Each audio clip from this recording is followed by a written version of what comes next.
이완구 국무총리가 모든 수단을 동원해 부정부패를 척결하겠다고 밝혔습니다. 이 총리의 담화를 놓고 현 정권 사이에 심상치 않은 기류가 형성되고 있는 모양새입니다. 정치권의 주요 이슈, 이영작 전 한양대 석좌 교수와 이야기 나눠보겠습니다. 안녕하십니까? 네, 안녕하세요.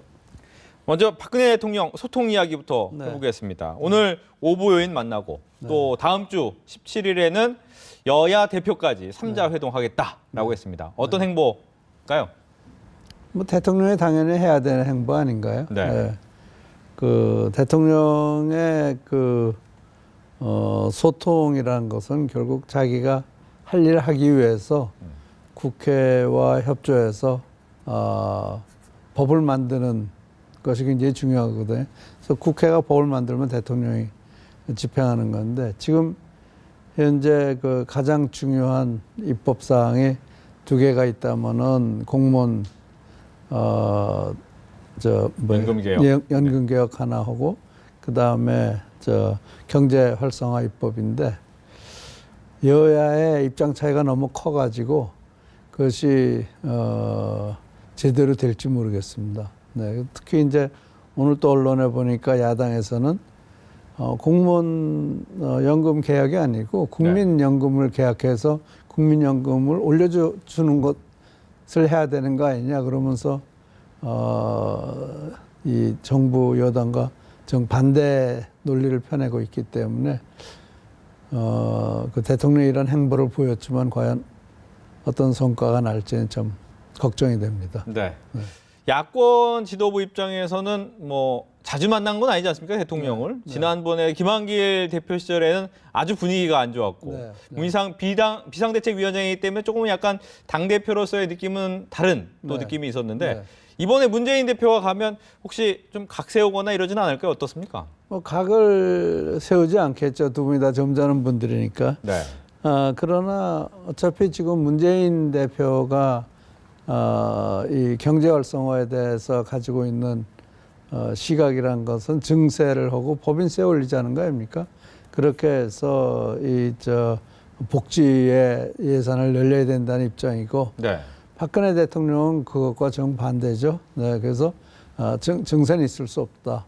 그리고 법인세에 대해서도 아마 안 올리는 걸로 제가 그렇게 알고 있는데 결국 경제 활성화를 통해서 세수를 늘리겠다는 것이 박근혜 대통령이고 그러니까 어떻게 본다면은 문재인 대표는 아주 전형적인 그 좌파 경제 활성화 시각을 가지고 있고 박근혜 대통령은 전형적인 우파 경제 활성화 원칙을 유지하고 있기 때문에 결국 그 회동을 한다 하더라도 입장 차이만 확인하는 것이 되는 것이 아닌가 싶습니다. 네.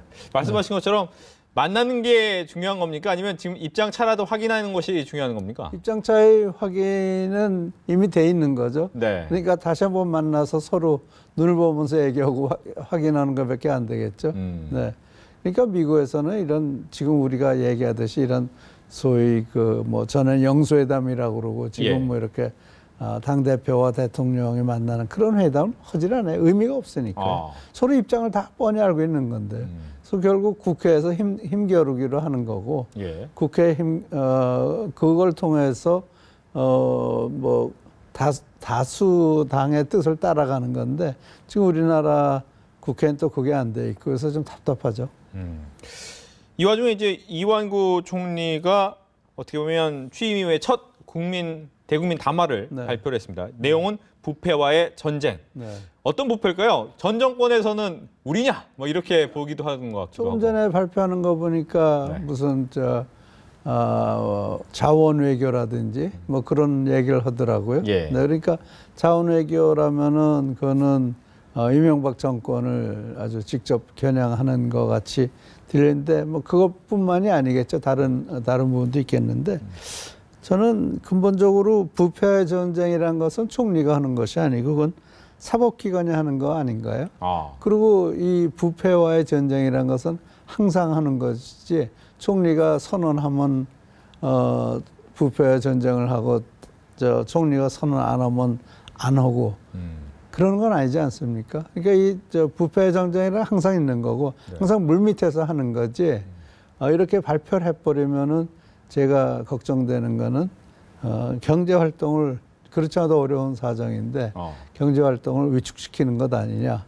그래서 지금 그렇지 않아도 박근혜 대통령의 지지율이 떨어진 가장 큰 이유가 주머니 경제가 나빠져서 그렇게 되는 건데 네. 그나마 또 이런 부패 전쟁으로 인해서 경제가 유탄을 맞는다면 상당히 힘들어질 수도 있겠죠. 네. 교수님이 이야기하신 것처럼 어떻게 보면 부패와의 전쟁은 사법부에서 그리고 물밑에서 진행이 돼도 충분할 텐데 이완구 총리 입장에서는 자신이 총리가 되고 처음으로 맡은 자리에서 해낸 담화가 부패와의 전쟁이란 말이죠. 왜 이걸 가장 첫 화두로 갖고 왔을까요? 저는 그게 좀 이해가 안 되는 부분이 있는데 어떤 정치적인 의도를 가지고 했다면 굉장히 곤란할 것 같죠. 그러나 이건 사실 정치적인 해석을 할 수 있는 여지를 많이 두고 있는 거죠. 네. 특히 이제 지금 발표라는 걸 보면은 마치 전 정권을 그러니까 친이계, 국회에 친이계 압박을 가하는 뭐 어떤 그런 것이 있어 보이기도 하고, 네. 그래서 어떻게 보면은 지금 사실 여권 내에도 친박 비박의 그 갈등이 뭐 눈에 보일 때도 있고 눈에 보이지도 않을 때도 있는데 결국 그 갈등만 더 증폭시킬 수 있지 않느냐. 네. 그래서 그렇게 되면은 우선 대통령이 입법을 하고자 하는 것의 제일 첫 단계는 여당을 설득시켜야 되는 것 아닙니까? 여당을 설득 못 시키면서 야당을 설득시키려고 그러면 안 되겠죠. 네. 그래서 그런 점에서 지금 이것이 과연 시의적절했느냐 하는 것은 저는 좀 의문이 갑니다. 이명박 전 대통령 측 같은 경우는 얼마 전에 또 회고록 때문에 한번 지금 벌써 내도 됩니까라는 이야기를 들을 정도였는데 이번에 이런 얘기가 나오면 또 어떻게 보면 여기에 대한 반격 아닌 반격이 나오겠습니까? 어떻습니까? 이명박 대통령 측에서요. 네. 글쎄, 반격이 나오면 곤란하죠. 반격이 나오지 않고 물 밑으로 들어가도록 해야 되겠죠. 그거는 이명박 대통령이나 이명박 대통령 측에서 어떤 또 무슨 뭐 정말 대통령하고 전쟁을 벌린다라든지 하는 거는 그거는 곤란하죠. 그거는 하지 말아야 되는 거죠. 네. 알겠습니다. 네. 다음 주제는 이제 여야 모두 이제 싱크탱크가 존재를 하는데 보고서가 나왔는데 두 보고서가 상당히 유사한 내용을 담았어요. 중원을 차지하라. 중원이 중요하긴 중요한가 봅니다. 중원을 당연히 차지해야 되죠. 그런데요, 총선에서 얘기하는 중원과 대선에서 얘기하는 중원은 다릅니다. 어떻게 다릅니까? 지금까지 이 총선에서는 17대 총선을 빼놓고는 항상 보수 우파 정당이 항상 이겼어요. 그러니까 과거에 뭐 김대중 대통령 인기가 굉장히 좋을 때도 그게 16대인데 그 당시에 한나라당에 승리했고요. 또 지난번 19대 총선에서도 이명박 대통령의 지지율이 많이 좋지 않았지만 그래도 또 새누리당이 승리했고요. 뭐 그런 사례가 많은데 17대 그 탄핵 파동 이후에 유일하게 좌파 정당이 승리한 거죠. 그래서 이 국회 선거에서 중원을 차지한다는 거는 사실은 큰 의미가 없는 것 같고, 그건 이미 대충 그렇게 좀 돌아가고 있으니까요. 그런데 이제 대통령 선거에서는 굉장히 다르죠. 그래서 대통령 선거에서 중원을 차지한다는 것은 제1차적으로 국민을 안심시키는 겁니다. 국민이 불안해하면 그거는 중원을 차지할 수가 없고요. 그 불안 심리라는 것은 국민들은 경제도 중요하지만 불안하면 못 살겠다는 거니까. 그래서 어떻게 보면은 이 가운데 있는 국민을 안심시키느냐 것이 중원을 차지하는 핵심 전략이 되겠죠. 말씀하신 것처럼 가운데 있는 국민을 안심시키는 것이 한 두 가지 정도 될 것 같아요. 경제하고 안보. 이 정도 문제는 될 것 같은데 최근에 이제 문재인 대표 같은 경우에는 이 안보 부분이라든가 뭐 전직 대통령의 묘소 참배라든가 중원을 차지하기 위한 행보 맞습니까? 네, 근데 문재인 대표의 경우에는 행보는 중원을 차지하는 행보로 가고 있지만 네. 그 내용 자체가 그 중원을 차지할 내용을 보여주지 못하고 있죠. 아. 네, 그러니까 예를 들자면은 이승만 박정희 대통령 그 묘소 참배하고 나선 뭐 가해자 피해자에서 이승만 대통령 박정희 대통령을 가해자로 이렇게 정의를 내렸고 네. 또 뭐 마크 리포트 그 테러 사건 같은 데서도 재빠르게 그 마크 리포트를 병문안 가고 하는 것은 굉장히 중원을 차지하는 거지만 또 이분이 그 테러에 대해서 가지고 있는 시각은 반미주의자의 일탈 행위다. 그거는 뭔가 하면은 너희들이 미국이 우리한테 잘못했기 때문에 예. 그것에 대한 감정적인 반응 아니냐. 그러니까 그 원인이 미국에 있는 거다라는 걸로 들릴 수가 있는 거예요. 아. 네, 그러니까 미국 사람들은 그렇게 듣는 사람들 많을 거예요. 그러나 여당에서 뭐 종북이라고 그러니까 저 사람 종북하는 사람은 반미예요. 반미하는 사람들이 반드시 종북은 아니란 말이에요.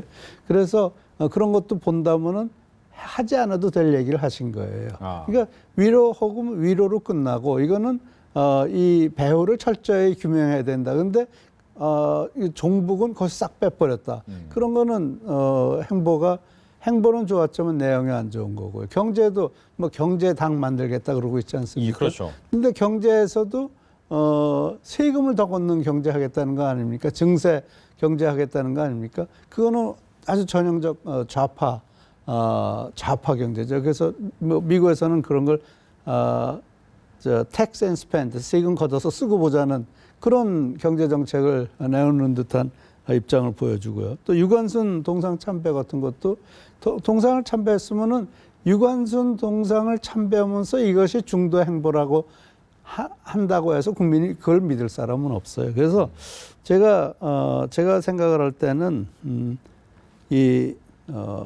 행보도 중요하지만 그것보다는 내용이 더 중요하고 그 내용을 중도에 있는 사람들을 설득시킬 수 있는 내용이어야 된다고 생각을 합니다.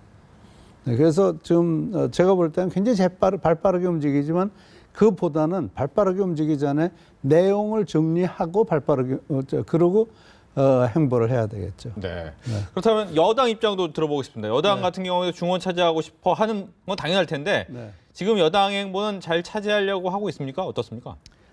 지금 그러니까 지난 대선 때요. 지난 대선 때 51%를 이기지 않았습니까? 근데 지금 현재까지 아직 51%가 좌파로 움직이고 있다는 증거는 전혀 없습니다. 네, 그러나 여당으로서 가장 중요하게 생각해야 될 건 경제겠죠. 네. 뭐 여당에 대해서 그 안보 문제를 묻는 사람들은 없을 테니까요. 그래서 앞으로 경제를 어떻게 활성화시켜 나가느냐, 그것에 대해서 구체적인 프로그램을 보여줘야 되겠죠. 그러나 여기서 실패를 해버리면은 그러면 세금이라도 걷어서 먹고 보자는 그런 생각이 많은 사람들에게 들어갈 수가 있단 말이에요. 그래서 여당으로서는 이 중도 행보라는 것은 경제 활성화가 중도 행보가 아닌가 싶습니다. 네. 아마 이제 경제 분야에 또 복지도 포함은 될 것 같습니다. 근데 보니까 이제 홍준표 경남지사 같은 경우에는 이 무상급식 때문에 최근에 논란이 많고 또 문재인 대표하고도 만나서 얘기도 하고 이 부분은 어떻게 봐야 됩니까? 뭐 결국 문재인 지금 지사죠. 네, 홍준표 지사. 홍준표 지사는 지금 말하자면 진주 의료원도 문을 닫고요. 그다음에 이번에 또 그 무상급식도 중단을 했고 그렇게 하면서 우파로서의 그 우파 정치 철학을 확실하게 보여주고 있는 분이고 반면에 문재인 대표는 좌파 그 경제나 정치 철학을 확실하게 가지고 있는 것이 이번 두 분이 만나면서 증명이 되겠죠. 네, 그러나 이 홍준표 지사 같은 분도 자기 입장이 워낙 분명한 분이고 또 문재인 의원도 굉장히 웃고 뭐 이렇게 인상은 좋지만 그러나 그분도 굉장히 그 자기 주장은 뚜렷한 분이란 말이에요. 그래서 거기서 만나가지고 어떤 타협이 되겠느냐. 그거는 힘들 거라고 생각합니다. 네. 그렇다면 그 두 사람이 이제 각각의 생각이 정말 다르지 않습니까? 네. 만나는 이유는 내가 저 사람을 설득할 수 있다 이런 마음은 있을까요? 어떨까요? 그 부분은? 그 만나자고 그럴 때는 네. 그럴 의도가 있어서 만나는 거겠지만 예. 그러나 현실적으로 뭘 얻을 건 없다. 그러나 이제 그렇게 만남으로써 문재인 대표로서 얻을 수 있는 거는 네. 내가 가장 확실한 이 새정치민주연합의 대권 후보다. 그런 것을 보여주는 그런 기회가 되겠죠. 그런가 하면 그런 걸 통해서 말하자면은 좌파 주자로서의 입장을 확실하게 보여주니까 그럼 저 사람이 정말 우리 주자가 되는 거 아니냐 이런 생각을 할 수 있게 만드는 기회가 되겠죠. 홍준표 지사 입장에서는 뭘 얻습니까? 홍준표 지사로서도 역시 이제 지금 문재인 대표가 가장 유력한 차기 대권 주자이기 때문에 네. 그 우파 대권 주자로서의 발돋움을 할 수 있는 기회가 만들어질 수 있는 거겠죠. 알겠습니다. 네. 최근에 이제 방산 비리도 상당히 문제가 되고 있는데 이 방산 비리 파장이 정치권까지 영향을 미치겠습니까? 어떻습니까? 아주 안 미치진 않겠죠. 아주 안 미치진 않겠죠. 그건 워낙 큰 거니까. 그리고 이 방산 비리에 관련된 분들이 뭐 이번 정권이나 지난 정권뿐만 아니라 과거 정권부터 관련이 돼서 뿌리가 깊기 때문에 네. 그 비리의 뿌리를 캐내면서 보면은 거기 그 뿌리에 다 있는 사람들이 정치인들이 있을 수가 있겠죠. 그러니까 상당히 넓은 그 아주 광범위한 영향을 미칠 수 있겠지만 그렇다 하더라도 이건 해야죠. 국민을 안심시키기 위해서라도 이게 가장 중요한 게 대한민국에서 가장 중요한 건 안보와 경제인데요. 네. 방산비리라는 것은 우리 안보를 위협하는 거 아닙니까? 그러니까 설사 그걸로 인해서 정치권에서 좀 다칠 사람이 생기더라도 할 일은 해야 되겠죠. 네. 끝으로 한 가지만 더 질문드리면 4월 재보궐선거가 3곳에서 4곳으로 늘어났습니다. 네. 판세는 어떻게 보십니까? 오늘 제가 그 성남 언론협회에서 조사를 한 거를 봤거든요. 네. 그랬더니 거기서 저도 깜짝 놀랐는데 500명 조사를 했는데요. 그 여당 후보 신상진 의원, 전 의원 그분이 아주 압도적으로 승리하고 있더라고요. 그리고 이제 강화도는 뭐 여권이 유리한 데라고 그러니까 네. 여권이 2군데 정도는 확실하게 이길 수 있지 않나 이런 생각을 해봅니다. 알겠습니다. 이렇게 해서 오늘 정치권의 주요 이슈에 대해서 이영작 전 한양대 석좌 교수와 함께 이야기를 나눠봤습니다. 오늘 이야기 잘 들었습니다.